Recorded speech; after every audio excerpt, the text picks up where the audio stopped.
Buenos días, hermanos de la Iglesia Bíblica Jesús y hermanos que nos siguen por medio de nuestra transmisión de cada día domingo durante nuestro tiempo de reflexión y estudio de la palabra que hacemos cada mañana de domingo mientras podamos nuevamente reunirnos físicamente en nuestro lugar de reunión tradicional.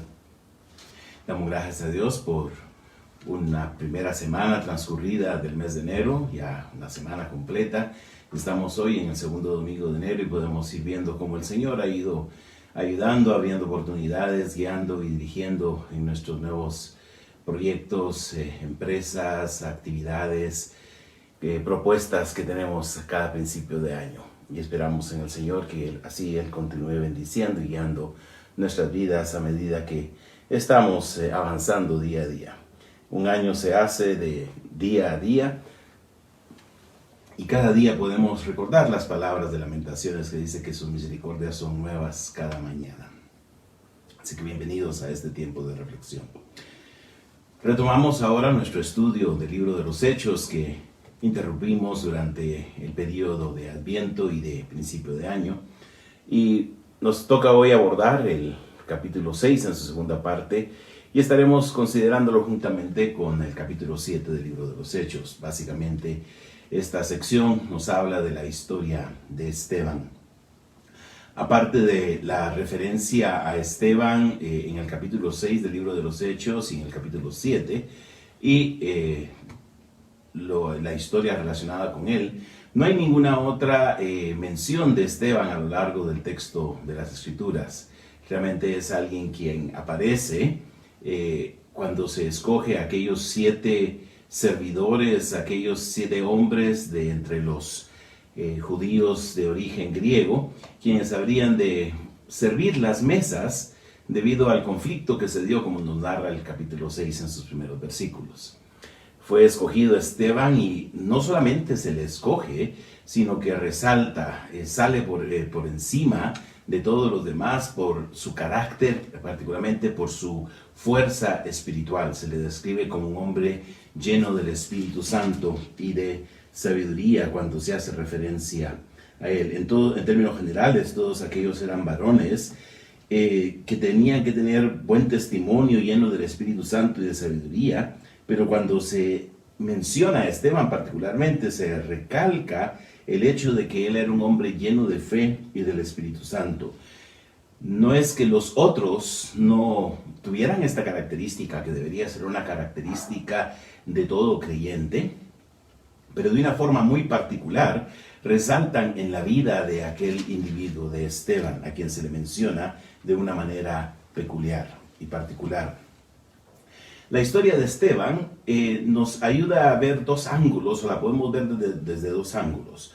Uno, desde el ángulo de el hecho de que Esteban llega a ser el primer mártir cristiano, recordando que la palabra mártir, originalmente un término griego que significa testigo, ha llegado a utilizarse para describir a aquellas personas que dan su vida por la fe del Señor Jesús. El término naturalmente se ha utilizado mucho más ampliamente en el idioma y en la cultura y en la historia. Se habla de mártires de diferentes causas, no necesariamente tienen que ser causas religiosas, ni por creencias religiosas, ni por algo que tenga que ver con el seguimiento del Señor Jesucristo. El término mártir se utiliza como referencia a una persona que pierde su vida o entrega su vida como resultado de sus convicciones o de su identificación con una causa o su identificación con un grupo particular de personas. En el caso del Nuevo Testamento, si bien es cierto se mencionan varios creyentes que mueren, más adelante en los siguientes capítulos se hablará de la muerte de Jacobo, uno de los 12 apóstoles. Esteban llega a ser caracterizado por ser el primer mártir cristiano. El primer individuo que por causa de su testimonio pierde la vida en manos de otros que la toman, en el caso de Esteban particularmente, injustamente, precipitadamente, movidos por la ira, por la envidia y otras descripciones de carácter de aquellos hombres que lo rechazan. Aparte de ver el aspecto de Esteban como mártir y el hecho del sufrimiento, hay otro aspecto, otro ángulo que podemos ver de la historia de Esteban en este pasaje, que tiene que ver con el significado del discipulado o lo que el discipulado cristiano implica o determina para que realmente nosotros podamos vivir las vidas que Jesucristo quiere y espera de cada uno de nosotros. Como he mencionado previamente, si bien es cierto que se dice de Esteban, para resaltarlo de los otros hombres de este grupo de 7 que se escogen al principio en el capítulo 6, se le describe como un hombre lleno de fe y del Espíritu Santo. A lo largo del Nuevo Testamento podemos ver que esas son características que deberían manifestar la vida de todo cristiano genuinamente comprometido en su fe con el Señor Jesucristo. Y particularmente Esteban entonces viene a ser como un ejemplo, como un modelo de discípulo. He llamado a esta reflexión el costo del discipulado cristiano. Para enfocarme precisamente en esos dos aspectos. Cuando hablo del costo, me refiero a las consecuencias que ser discípulo de Jesucristo puede traer a nuestras vidas. Todo lo que esto implique en cuanto a lo que va por delante cuando nosotros tomamos la decisión de seguir al Señor Jesucristo. El costo en el caso de Esteban fue entregar su vida finalmente o que su vida fuera tomada o arrebatada por aquellos que lo rechazaron y que falsamente lo acusaron de blasfemar en contra de Dios, de hablar en contra de la ley de Dios y hablar de que el templo iba a ser destruido, que Jesucristo había dicho, algo de lo que se acusó a Jesucristo mismo también, que Jesucristo había dicho que el templo iba a ser destruido o que habría de destruirlo. Este es el aspecto del costo, las consecuencias, que implica para nosotros ser un discípulo de Jesucristo. Pero también el concepto del discipulado, creo que es un asunto que no hemos terminado de entender, por decirlo de esta manera. Hablamos mucho de ser discípulos de Jesucristo, hablamos mucho de ser seguidores de Jesucristo, pero creo yo que en la práctica real de la vida cotidiana, nos cuesta no solamente entender, sino también aplicar y experimentar plenamente lo que es ser un discípulo, porque hay algunos aspectos, algunos elementos que no hemos comprendido en su totalidad. Y el ejemplo y la vida de Esteban son para nosotros entonces una guía en cuanto a lo que es ser un genuino y verdadero discípulo. Así que podemos ver estos aspectos en este pasaje. Leeremos primeramente los versículos 8 al 15, la totalidad del pasaje que va desde el versículo 8 del capítulo 6 hasta la primera parte del versículo 1 del capítulo 8, yendo a través de todo el capítulo 7 que tiene 60 versículos, un pasaje bastante largo. Vamos a leer primeramente los versículos de la segunda parte del capítulo 6. No leeremos a medida que reflexionemos esta mañana la totalidad del capítulo 7, sino haremos referencia a lo que ocurre, a lo que sucede y probablemente leyendo algunos de ellos que son pertinentes para nuestra reflexión. Leamos los versículos 8 al 15. Y Esteban, lleno de gracia y de poder, hacía grandes prodigios y señales entre el pueblo. Entonces se levantaron unos de la sinagoga llamada de los libertos y de los de Cirene y de Alejandría y de Cilicia y de Asia disputando con Esteban, pero no podían resistir a la sabiduría y al espíritu con que hablaba. Entonces sobornaron a unos para que dijesen que le habían oído hablar palabras blasfemas contra Moisés y contra Dios. Y soliviantaron al pueblo y a los ancianos y a los escribas, y arremetiendo le arrebataron y le trajeron al concilio. Y pusieron testigos falsos que decían: este hombre no cesa de hablar palabras blasfemas contra este lugar santo y contra la ley. Pues le hemos oído decir que ese Jesús de Nazaret destruirá este lugar y cambiará las costumbres que nos dio Moisés. Entonces todos los que estaban sentados en el concilio, al fijar los ojos en él, vieron su rostro como el rostro de un ángel. ¿Quién es Esteban? Como hemos dicho, no hay mayor referencia fuera de estos pasajes de Hechos, capítulos 6 y 7, en cuanto a Esteban.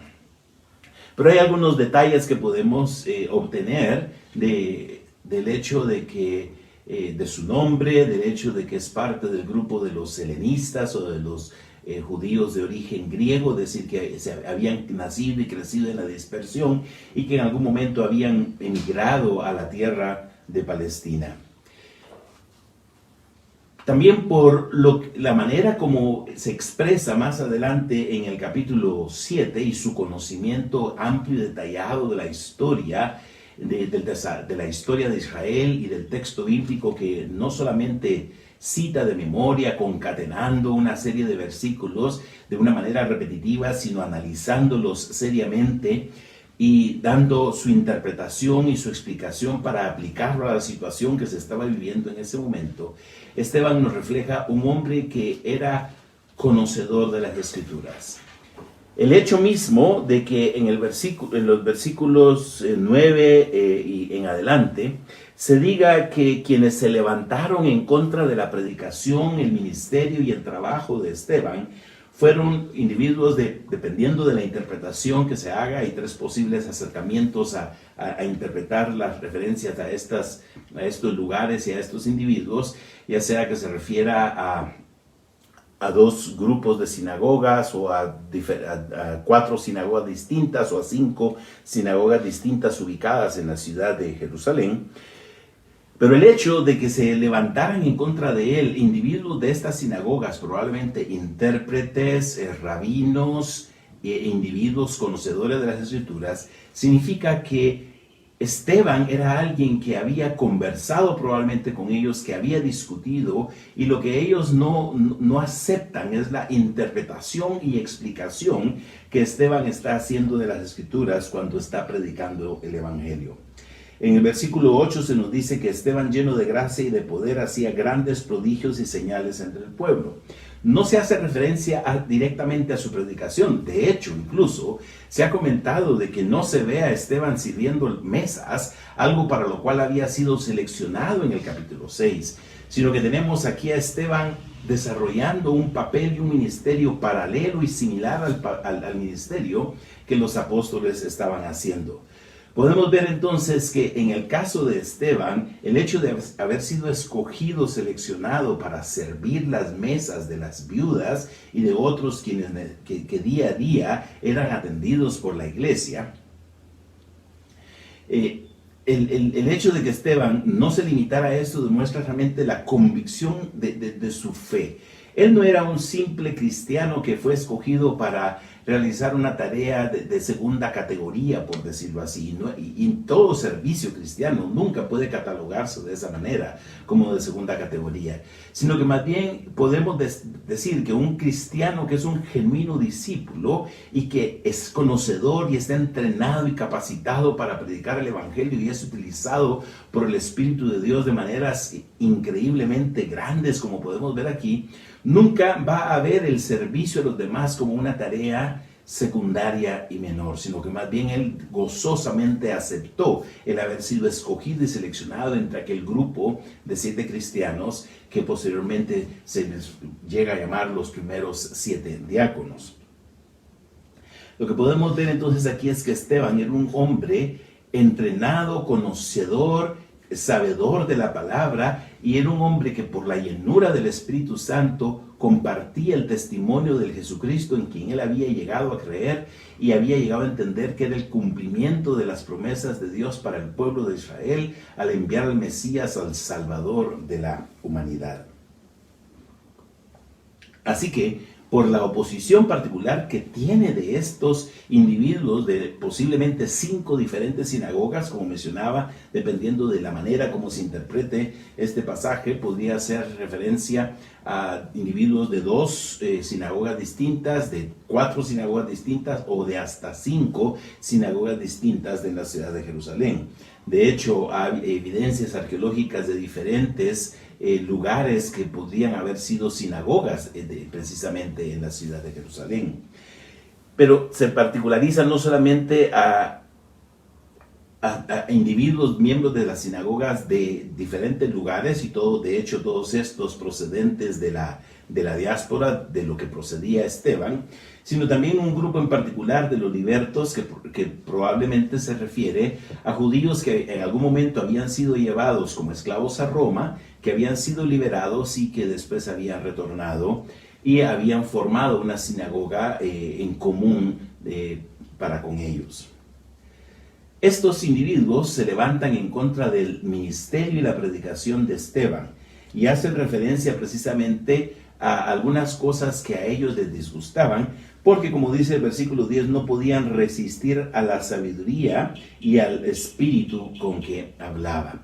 Es decir, el hecho de que se mencione que hablaba nos deja ver que estaba predicando el evangelio claramente, que exaltaba a Jesucristo como el escogido de Dios y el Salvador, algo que habían estado haciendo los apóstoles desde el principio de la predicación, como nos narra el libro de los Hechos. Y de hecho, al ver la explicación que hace en el capítulo 7, a través del viaje histórico de la historia de la nación de Israel, señalando algunos puntos particulares que son pertinentes a la situación que se estaba dando en aquel momento, concluye precisamente haciendo referencia al rechazo que habían hecho los líderes y aquellos que lo estarían acusando en el concilio, el rechazo del Señor Jesucristo, así como en el pasado habían rechazado la palabra de Dios predicada por hombres como Moisés, cosa que ellos defendían a capa y espada en aquel momento,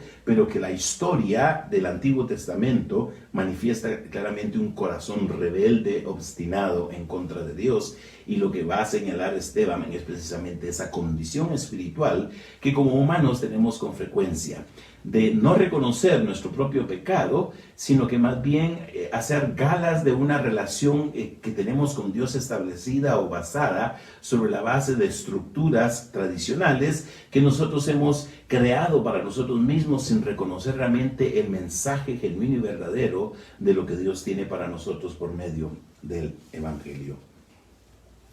Así que Esteban es un individuo. La pregunta que hemos hecho es ¿quién era Esteban? Es un individuo procedente de la diáspora que había creído en el Señor Jesucristo, había llegado a convencerse, es lleno del Espíritu Santo, comprometido con ese mensaje, predica el Evangelio, es utilizado por Dios, haciendo prodigios y señales, seguramente milagros que confirmaban la genuinidad y veracidad del mensaje del Evangelio que él estaba predicando, y esto hace que la gente se oponga a él. Gente que probablemente en algún momento habían sido compañeros de él, probablemente habían sido personas con las que él mismo había estado discutiendo y aprendiendo las Escrituras, pero ahora no lo aceptan, como posteriormente le ocurriría de hecho al apóstol Pablo, a quien se va a mencionar ligeramente hacia el final de este pasaje, con referencia a que a sus pies colocan los vestidos, los testigos falsos que hablan en contra de Esteban antes de lincharlo por medio del apedramiento. El apóstol Pablo, quien posteriormente habría de ser llamado por Dios para creer en él, después de haber creído en el Señor Jesucristo y comenzado a predicar un mensaje poderoso en el cual exalta al Señor Jesucristo, también va a tener la total oposición de aquellos que seguramente habían sido compañeros de él. Como avanzará el libro de los Hechos en los últimos capítulos, podemos ver particularmente la oposición que se levantó en contra del apóstol Pablo entre el liderazgo religioso en Jerusalén y muchos de los pertenecientes a la élite política, económica y religiosa de los judíos, que en algún momento llegarán a tomar incluso un juramento de no comer alimento hasta no haber matado a Pablo, cosa que en su momento no lo lograrán. Así que podemos ver entonces que similarmente a Pablo, en el caso de Esteban, hay una oposición que se levanta en contra de él por esa convicción total que él tiene de la persona en quien ha creído, la persona de Jesucristo que él ha creído que es el enviado de Dios, el Mesías de Dios, el justo de Dios para darnos la salvación. Así que al no poder resistir la sabiduría y las palabras de Esteban, aquellos hombres procedentes de estas posiblemente 5 sinagogas, se disponen a sobornar a algunos hombres para que dijeran que habían oído a Esteban hablar palabras blasfemas contra Moisés y contra Dios. Hay algunas acusaciones muy claras y concretas que se van a hacer en contra de Esteban. Con frecuencia se puede ver el paralelismo que hay de estas acusaciones contra Esteban con las acusaciones que se hacen en contra del Señor Jesucristo. Incluso hacia el final de este pasaje, las palabras antes de morir de Esteban son palabras muy paralelas, similares a las del Señor Jesús, que nos puede ayudar a entender el concepto del discipulado, que es una identificación plena con el Jesucristo en quien nosotros hemos creído. Se acusa entonces falsamente y se soborna a algunos que hablen en contra de Esteban para que digan que lo habían oído hablar palabras blasfemas contra Moisés y contra Dios. Soliviantan los ánimos del pueblo con el propósito de que lo tomen preso y que se lo lleven al concilio. Y también soliviantan, dice, a los ancianos, a los escribas, porque recordemos que todo este movimiento en contra de Esteban comenzó con los miembros de 5 sinagogas, quienes seguramente no estaban contentos con la predicación de Esteban. Así que se dirigen al liderazgo religioso en Jerusalén y soliviantan, dicen, al pueblo, a los ancianos y a los escribas, y arrebatan a Esteban. Seguramente quienes estaba predicando lo toman y lo llevan ante el concilio para hacer una acusación. Recordemos que la acusación de blasfemia era una acusación seria que traía sobre sí la condena de muerte de acuerdo a lo que los judíos creían, aunque no podían tomar ellos por sí mismos la decisión de quitarle la vida a una persona, por lo menos de una forma pública, y no lo pudieron hacer en el caso de Jesucristo. Tuvieron que seguir todo el procedimiento de acusarle ante Pilato. En su momento le llevaron incluso ante Herodes, buscando que Herodes también lo acusara, y finalmente Pilato es quien toma la decisión de que a Jesucristo lo crucifiquen. Pero en el caso de Esteban, como veremos, ocurrió un procedimiento completamente anómalo, contrario a lo que las autoridades romanas exigían del pueblo. Y lo llevan ante el concilio precisamente buscando algo en contra de Esteban, porque se les está acusando de blasfemia. Lo que aquellos hombres quieren es que terminen con la vida de Esteban, porque no les conviene el mensaje que Esteban está predicando. Esteban está predicando un mensaje de completa convicción en la persona de Jesucristo como el enviado de Dios, a quienes aquellos habían rechazado. De hecho, la predicación de los apóstoles en los primeros capítulos del libro de los Hechos señala precisamente lo mismo, la acusación de que ellos rechazaron a Jesucristo y que rechazaron al enviado de Dios. Pero en su momento, ante el mensaje de los apóstoles, hay respuesta de arrepentimiento. Precisamente hacia el final de la primera parte del capítulo 6, se dice que la palabra del Señor crecía, que el número de los discípulos se multiplicaba y que incluso algunos de los sacerdotes obedecían a la fe. Pero en el caso de Esteban, por alguna razón en particular, atrae hacia sí una oposición fuerte de aquel grupo, quienes buscan eliminarlo completamente, porque él está defendiendo claramente la mesianidad del Señor Jesucristo. Una vez en el concilio, ponen testigos falsos. Primero habían sobornado a unos para que dijeran que estaba blasfemando en contra de Dios y en contra de Moisés. Ahora ponen testigos falsos quienes decían que este hombre no cesa de hablar palabras blasfemas contra este lugar santo y contra la ley. Se modifica la acusación que hacen en contra de Esteban particularmente, porque al llevarlo al concilio hacen referencia a la importancia del templo, puesto que el templo era casi como un lugar sagrado para ellos, no solo en el sentido de que manifestaba la presencia de Dios, sino que tenía un significado todavía mucho mayor que lo que realmente debía tener, porque lo habían llegado casi a considerar un lugar único, irreemplazable y exclusivo de la manifestación y de la presencia de Dios. Así que como se está soliviantando no solamente al pueblo, sino también a los ancianos, a los escribas y a los sacerdotes quienes ministraban en el templo, se les está haciendo ver que Esteban se está oponiendo a lo que ellos consideraban la genuina y verdadera adoración para con Dios. Y también se está tocando algo importante y crucial, la ley, la cual ellos veneraban, la cual ellos seguían, la cual ellos estudiaban y consideraban la revelación clara de la voluntad de Dios. Y decían, le hemos oído decir que ese Jesús de Nazaret, de una forma despectiva o un poco contraria de un respeto de lo que era Jesús, ese Jesús de Nazaret destruirá este lugar y cambiará las costumbres que nos dio Moisés. Si bien es cierto, el Señor Jesucristo en el famoso mensaje del Monte de los Olivos le dice a sus discípulos que en algún momento no quedaría piedra sobre piedra del templo, no dice que Él es el que va a hacer esa destrucción, sino que en su momento va a ser hecha por los romanos mismos y no por algo que hubiera decidido el Señor Jesús hacer en el momento que estaba Él ministrando, sino como manifestación del juicio de Dios sobre el pueblo para manifestarles, de hecho, que el templo no era lo más crucial e importante de la manifestación de la presencia de Dios en este mundo. Pero estas acusaciones falsas que se hacen en contra de Esteban tienen el propósito de rechazar el mensaje centrado en la persona de Jesús.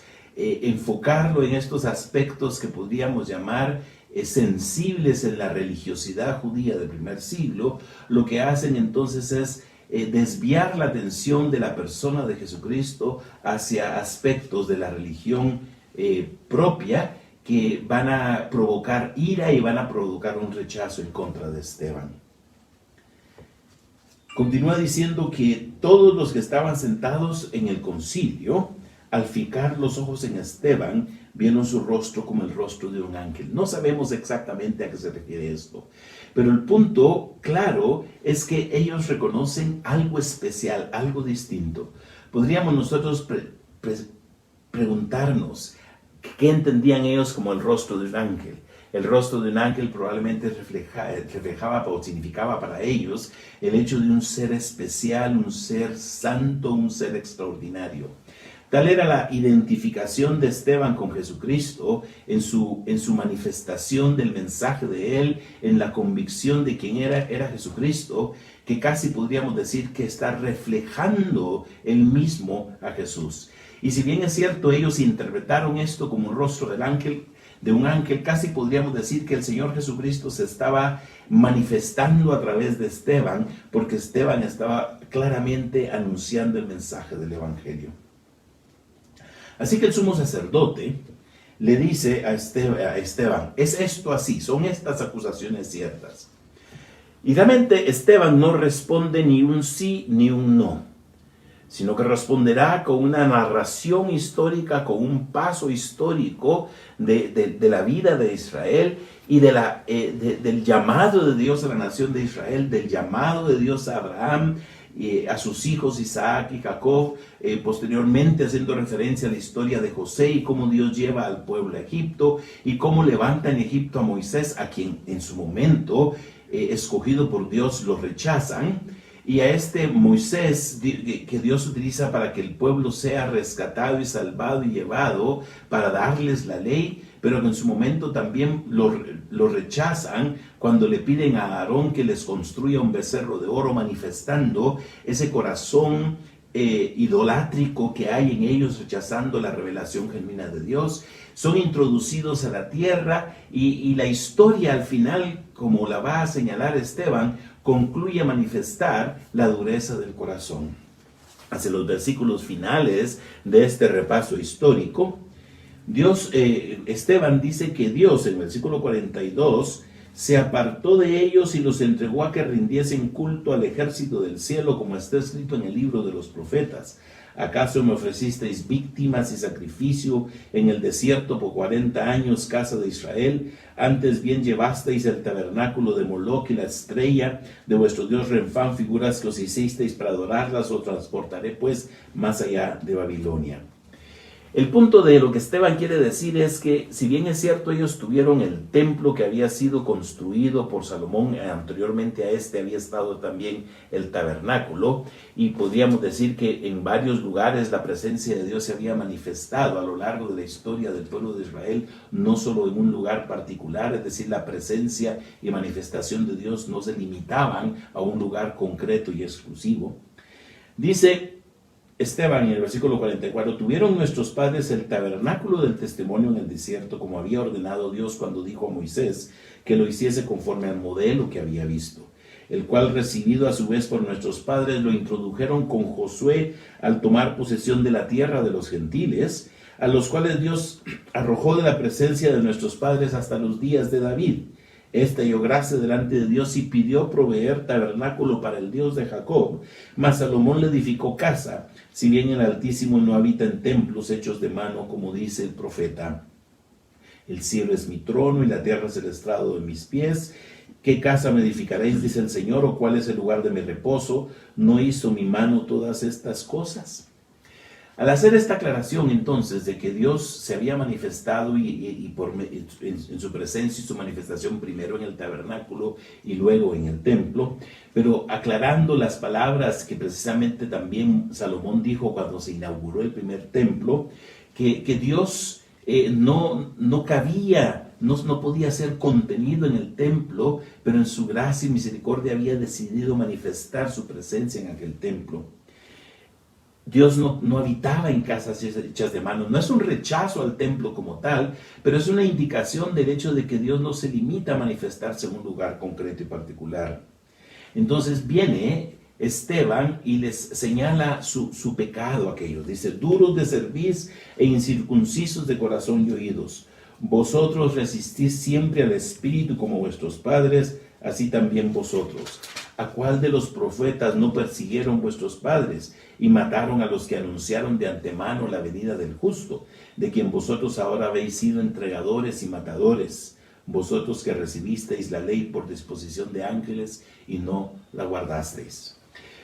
Si alguien se ha opuesto a Dios, si alguien ha blasfemado en contra de Dios, si alguien se ha opuesto a la ley, si alguien se ha opuesto a la manifestación de Dios en el templo, no es Esteban quien ha estado predicando del Señor Jesucristo, sino que es el pueblo que, habiendo recibido la ley, no la ha respetado.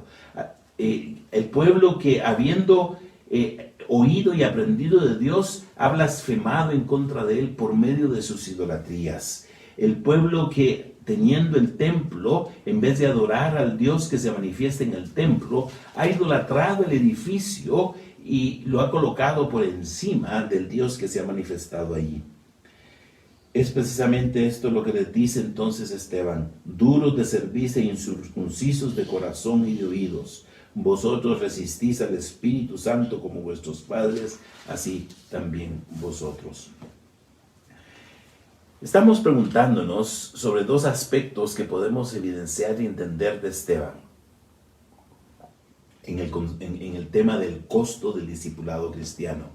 Primero, cuando nos preguntamos quién era Esteban y vimos cómo había sido escogido por Dios, aquel hombre que procedía de la diáspora y que fue escogido por su fe particular y la llenura del Espíritu Santo que se manifestaba en él para ser uno de los 7 servidores de las mesas, podemos ver que era un hombre que, habiendo sido entrenado, capacitado y siendo conocedor de las Escrituras, al llegar a entender que realmente las Escrituras apuntaban al hecho de que Jesucristo era el enviado, el Mesías de Dios, cree en él y en esa convicción presenta y predica el Evangelio. Así que Esteban es un discípulo del Señor Jesucristo. Y es un discípulo del Señor Jesucristo de tal manera que las acusaciones que se hacen en contra de él son similares a las acusaciones que hacen en contra del Señor Jesucristo antes de que lo crucifiquen. Porque Esteban predicaba un evangelio que resonaba a las palabras de Jesús. Y el hecho de que en su momento vieran en Esteban a alguien como un rostro de ángel, probablemente identifique el hecho de que Esteban estaba reflejando el carácter pleno del Señor Jesucristo por medio de su testimonio. Así que un discípulo es una persona que entendiendo el concepto del Evangelio y conocedor de lo que Dios ha hecho a lo largo de la historia, sabe entender y explicar la palabra de Dios y señalar precisamente que se refiere al Señor Jesucristo a quien Dios ha escogido. Esteban, como un discípulo, conocía completamente el texto de las Escrituras. Podríamos decir que no podemos ser discípulos del Señor Jesucristo si no entendemos lo que las Escrituras enseñan. Un genuino y verdadero discípulo del Señor Jesús estudia, conoce, interpreta, aplica las Escrituras y sabe encontrarle todos esos aspectos y esos detalles que van aplicándose a las diferentes circunstancias y situaciones que tenemos en la vida. A la acusación que se le estaba haciendo particularmente podríamos resumir en 3 cosas que se hacen en contra de Esteban: de blasfemar en contra de Dios, de blasfemar en contra de la ley y de blasfemar en contra del templo. Su entendimiento de quién es Dios, de qué es la ley y su importancia, y cuál es el papel e importancia del templo por la revelación de lo que Dios ha manifestado en las Escrituras, permite que Esteban le señale a aquellos que lo estaban acusando que el problema no es él y que el que estaba blasfemando en contra de Dios no es él, sino que ellos son los que en su no entender la grandeza del Dios que les ha escogido como el pueblo que había de ser el canal de manifestación de Él. El no entender el verdadero sentido de la ley que Dios les había dado por medio de Moisés y no entender el lugar que el templo tenía como un sitio temporal de la manifestación de la presencia de Dios, había hecho que ellos rechazaran a Dios, que rechazaran la ley y que rechazaran realmente la manifestación de Dios temporalmente en el templo, pero de una forma muy particular y específica en la persona de Jesucristo. Porque le dice Esteban en el versículo 52 que ellos mataron a los que anunciaron de antemano, dice, la venida del justo, y luego dice, de quien vosotros ahora habéis sido entregadores y matadores.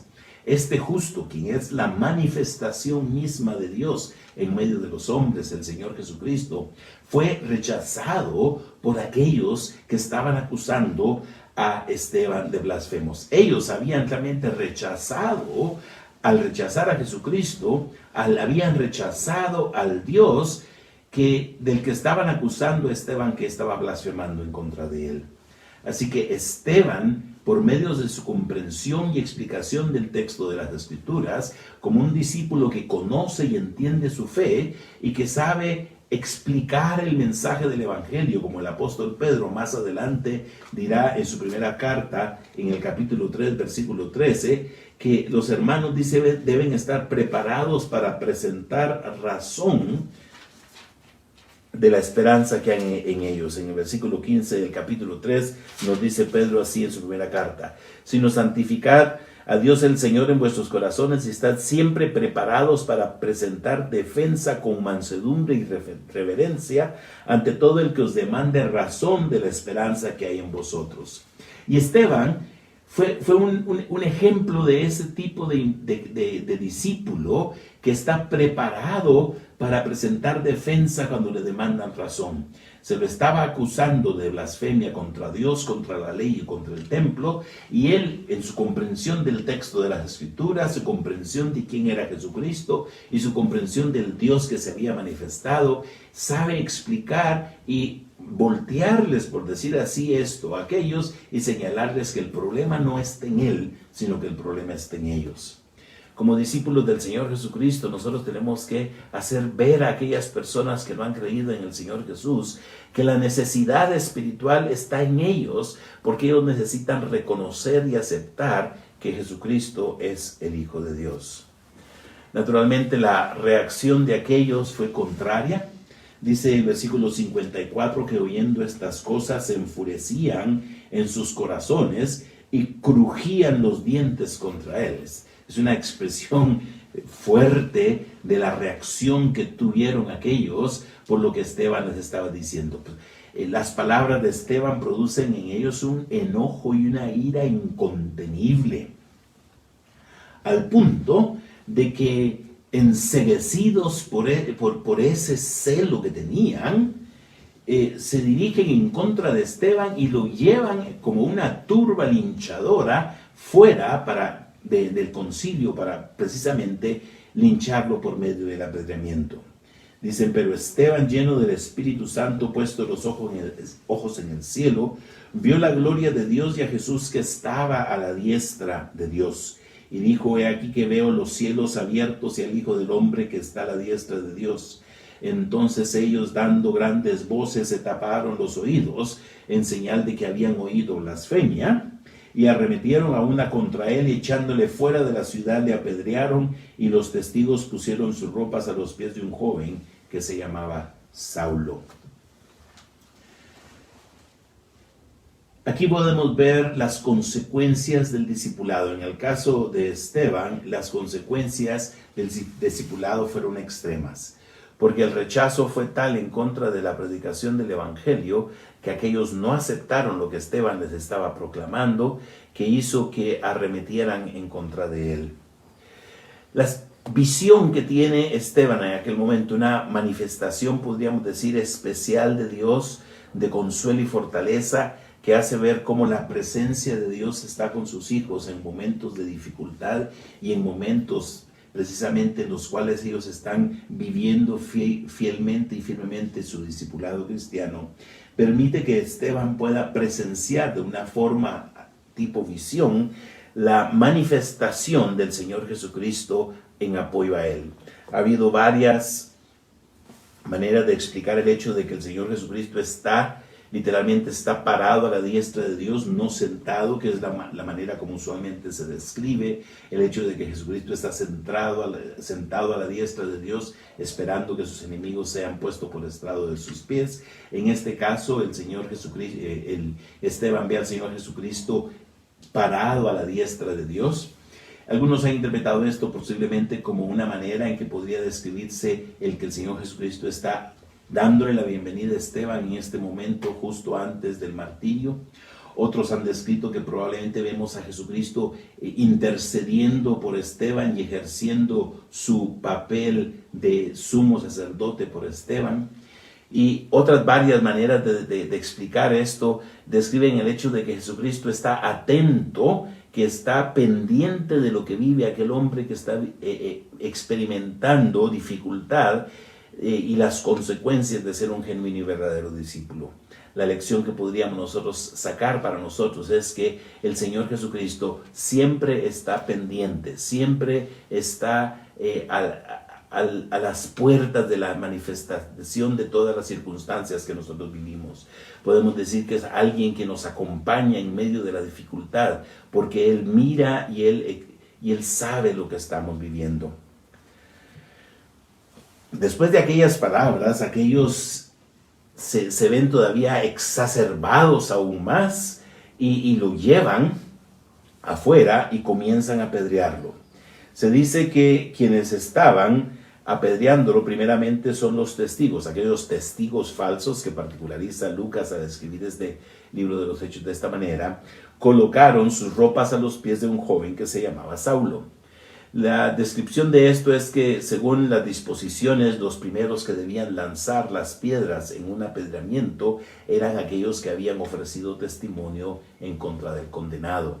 Así que son aquellos testigos los que proceden a ser los primeros en lanzar las piedras, sino de hecho los únicos que lanzan las piedras. Había disposiciones de que el proceso debía ser que primero un testigo lanzaba una piedra. Si la persona no moría, venía el segundo testigo y lanzaba otra piedra. Si no moría con la tercera piedra, había un tercer testigo que podía lanzar una piedra. Y si no moría de las primeras 3 pedradas, entonces la multitud completa venía y lanzaba piedras hasta que la persona muriera. Así que podemos ver que es un proceso duro y fuerte. Y dice que apedreaban a Esteban, seguramente siguiendo esta línea. Primero uno, después el otro, después el tercero y finalmente la multitud. Mientras él invocaba, dice y decía, porque no moría de inmediato tras recibir las piedras, decía él: Señor Jesús, recibe mi espíritu. Y puesto de rodillas, clamó a gran voz: Señor, no les tomes en cuenta este pecado. y habiendo dicho esto, durmió. Dos cosas entonces podemos aprender en el caso de Esteban. Uno, lo que significa ser discípulo, y dos, el costo del discipulado. La pregunta para nosotros es, ¿entendemos lo que significa ser discípulo de Jesucristo? ¿Estamos viviendo como discípulos de Jesucristo? Recordemos que el Señor Jesucristo, según nos narra el Evangelio de Mateo, dijo que la iglesia, la tarea de la iglesia era hacer discípulos de todas las naciones.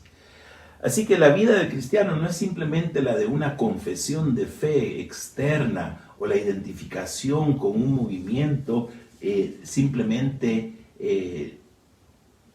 temporal y externa. Ser cristiano significa ser un genuino y total discípulo del Señor Jesucristo. Y Esteban nos muestra realmente el caso de un discípulo totalmente comprometido que manifiesta las características fundamentales de una persona que es guiada por el Espíritu de Dios, lleno de fe y lleno del Espíritu Santo, que refleja al Señor Jesucristo en su carácter y en su predicación, al punto de que puede casi identificárselo con Él, y una persona que en el momento de la mayor dureza responde y reacciona como el Señor Jesucristo. Las palabras de Esteban, sus últimas palabras, son palabras que recuerdan una de las 7 palabras de Jesús en la cruz. Cuando el Señor Jesucristo le ruega o clama, dice, Padre, no les tomes en cuenta sus pecados. Y Esteban, porque no saben lo que hacen, y precisamente son las palabras que dice Esteban. Señor, no les tomes en cuenta este pecado. Ese discipulado entonces es una identificación completa con la persona, con la predicación y con el carácter de Jesucristo. Un discípulo que puede ser reconocido solo con verlo, porque refleja el carácter de Cristo. Pero también hemos hablado del costo del discipulado cristiano. El discipulado cristiano puede acarrear sobre nosotros consecuencias incluso extremas en algún momento. Porque vivir como cristianos en un mundo que no entiende y que rechaza a Dios puede atraer sobre nosotros el rechazo del mundo. Pero no es un rechazo a nosotros como personas, sino es un rechazo que manifiesta el rechazo que hay para con Dios. Como la gente no reconoce a Dios, rechaza a Dios, rechaza a aquellos que predican el mensaje del Evangelio señalando el pecado. Pero el que pueda haber costos extremos para nuestra vida no debe evitar que nosotros vivamos en el día a día la genuinidad de nuestra fe cristiana. Porque esto puede traer como consecuencia que muchos otros puedan entender y conocer a Jesucristo. Volvamos a ver a los pies de quién se colocan las ropas de los testigos. Dice el versículo 58 que los testigos pusieron sus ropas a los pies de un joven que se llamaba Saulo. La descripción de joven podría describir a Pablo como un individuo entre 24 y 40 años de edad. Había nacido en Tarso, había llegado a Jerusalén para ser educado, para ser discipulado por Gamaliel, como Pablo mismo dice más adelante. Y en su momento Saulo llega a ser uno de los más brillantes estudiosos entre los fariseos de la ley, con un probable futuro brillante también como líder del pueblo. Seguramente no era miembro todavía del Sanedrín, pero era alguien que estaba caminando y entrenándose, y dice el versículo 1 del capítulo 8 que Saulo consentía en la muerte de Esteban. Incluso más adelante la narración del libro de los Hechos nos dirá que este Pablo se identifica con el movimiento de persecución de la iglesia de una forma completamente acérrima, cuando incluso está dispuesto a perseguir a los cristianos fuera de las fronteras del pueblo de Israel, cuando va dirigiéndose incluso a Damasco. Sin embargo, el testimonio de aquel hombre que genuinamente manifestó ser un discípulo de Jesús, Esteban, podremos ver que de alguna manera tuvo algún impacto en Pablo. Y hay algunos aspectos de la vida de Esteban que podríamos también observar en la vida de Pablo. Como hemos mencionado ya anteriormente, el rechazo completo al mensaje, y que en algún momento también Pablo mismo habría de entregar su vida, aunque no de una manera como la que Esteban la tuvo que entregar. El costo del discipulado cristiano. Aunque seamos personas que a otros no le ponen atención, podemos ser personas que vivimos como genuinos discípulos de Jesucristo. Esto podrá hacer que en algún momento se nos escoja para servirle a Él como Esteban fue escogido, o tal vez no. Pero lo importante es que vivamos con fidelidad y que podamos predicar el Evangelio con una convicción completa, aunque esto pueda traer para nosotros consecuencias extremas. Porque siendo genuinos discípulos del Señor Jesucristo, nosotros nos identificamos con Él a un punto tal que estamos dispuestos a correr la misma suerte que Jesús corrió. El Señor Jesucristo dijo que aquel que era su discípulo tenía que tomar su cruz cada día y seguirlo. En la vida cristiana tenemos que estar dispuestos a conllevar las consecuencias de lo que ser un seguidor de Jesucristo significa.